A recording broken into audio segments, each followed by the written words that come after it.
Showbiz দুনিয়ার পরিচিত মুখ চিত্রনায়ক অমর সানি। অভিনয়ের বাইরেও বিভিন্ন ব্যবসায়িক কর্মকাণ্ড নিয়ে দিন কাটাচ্ছেন তিনি। তবে মাঝে মধ্যেই ক্যারিয়ার, চলমান ইন্ডাস্ট্রি এবং সমসাময়িক প্রসঙ্গ নিয়ে স্পষ্টভাবে নিজের মত প্রকাশ করতে দেখা যায় এই অভিনেতাকে। সম্প্রতি একটি সাক্ষাৎকারে ঢালিউডের আলোচিত তারকা শাকিব খানকে নিয়ে মুখ খুলেন অমর সানি।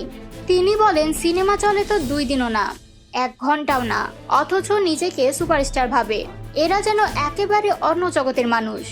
এখানে এসে নিজেদের শিল্পী পরিচয় দেয়, অথচ তাদের সিনেমা দর্শকদের ধরে রাখতে পারে না 1 ঘন্টাও।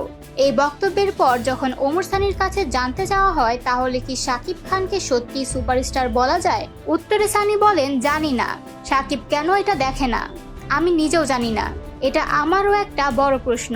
তিনি আরো বলেন, তুমি জানো তুমি কোন ক্যাটাগরির সিনেমা করছো, তাও আবার আসো কেন? তুফান তোমার, বরবাদও তোমার, এমনকি অন্তরাত্মাও তোমার সন্তান। এখন তুমি যদি আরেকটা মেয়েকে বিয়ে করো, সেই ঘরে যদি সন্তান হয়, তাহলে তুমি কি সৎবাবা হয়ে যাবে নাকি? না তো, বিষয়টা এমনই, এটা ঠিক না। অমর সানির এই মন্তব্য নিয়ে ইতিমধ্যে সোশ্যাল মিডিয়ায় মিশ্র প্রতিক্রিয়া দেখা যাচ্ছে।